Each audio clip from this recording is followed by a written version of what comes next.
Hi everyone, Nina here. Thanks for joining me today as I share how I created 3 tag journal pages that I made using the Tab Tag Tab Pad from Art by Marlene. I chose 3 tags with different tab positions. This pad comes with many tags inside with all different tab positions. And I'm gonna create the backgrounds today using the same stencil for all of them. Although we're gonna use the same stencil, but every one of them will have a different look. Let's just begin.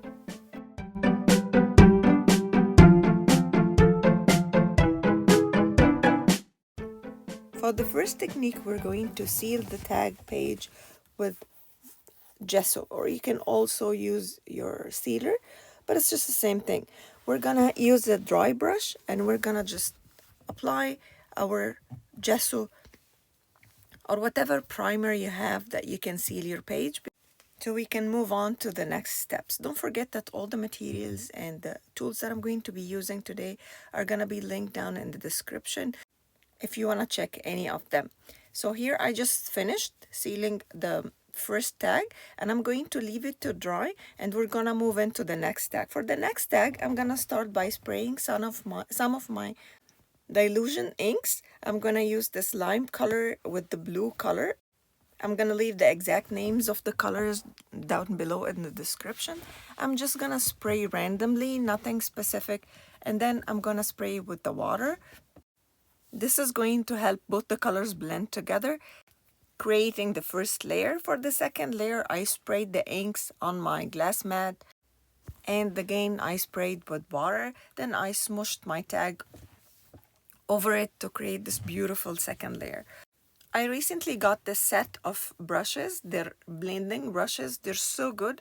I decided to have many of them. I'm gonna link it. It's from Amazon. And then I'm gonna use my label maker to label each of the brush with the same name of the ink pad. And before I forget, I wanted to share with you this little secret. The music that I added over the intro at the beginning of this video was composed by my youngest son, Jupi. So let me know in the comments if you like it. I'm gonna make him read it. So back to our little tag journal. I'm lightly dabbing the brush over the ink pad and randomly placing the ink, blending it on the tag. Then I'm going to use the blue color, the green color, and I'm gonna blend them together. I'm leaving these white spaces in the middle because I want the background to be really fade over here. So what I'm going to place on top of it will show.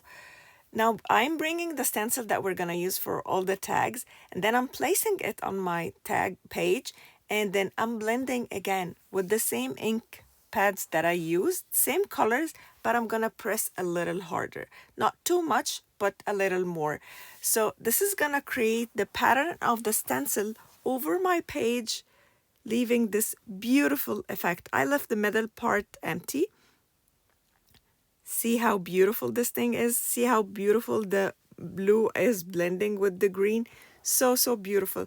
I also used the same broken china color to blend around all the edges just to give it a little vivid frame all around to make the page pop a little. Look how beautiful it is. For the top part, I blended with the blue ink, and for the lower part I'm blending with the green, so everything is matchy and looking so beautiful. Look how nice it is at the end. We're gonna leave it to dry, and this is the one that we applied the primer at the beginning. Now we sealed it so it's no longer porous, so the next technique, the next step is gonna be easy to create. Here I'm using the vintage photo distress ink with broken china again. Look how easy it is to lift the ink. I use just my finger to lift the ink, and it's very easy. The next step, we're gonna lift some of the ink. First, I'm going to create this blending layer between both the vintage photo color and the blue broken china. I'm blending them, look, very lightly. I'm making them blend together. I don't come all the way with the blue on the brown, just a little at the edges of the brown so they can blend together. Look how beautiful they create this nice green color blended between both of them. I love these two colors together. They create this vintage nice look that makes the end result look so pretty. And for the next step, we're going to use the same stencil that we used. I'm going to place it on top of my tag and bring a baby wipe and start lightly removing and lifting some of the inks that we already applied. And look how beautiful it is. Sort of a ghost effect. You're removing some of the inks. Make sure that the ink was not dry yet so you can easily lift it with the baby wipe. Then I'm going to use the same brushes to ink blend all the edges so it looks like having a nice frame all around.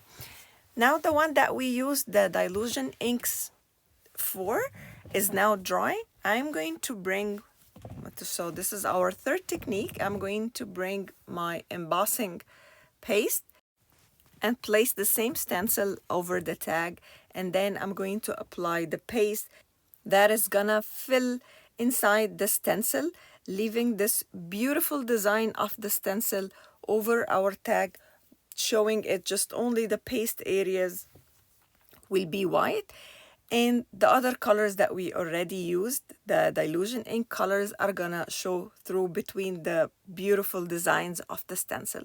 Look how beautiful the tag ended up to be.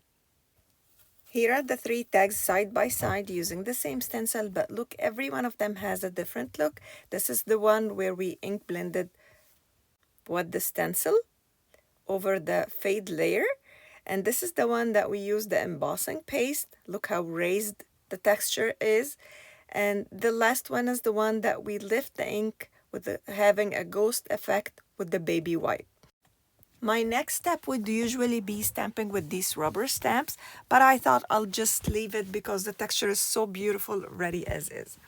What we're gonna do next is to choose our focal elements from these booklets. They're all full of cutouts from Art by Marlene. I'm gonna mix and match some of the cutouts to place on my tags, and I came up with these beautiful cutouts that I'm gonna do. We're gonna have part 2 because this video was getting so long and I didn't want to cut important steps to make it shorter, so I decided to make it on 2 parts where I'm gonna show how I added the elements on top.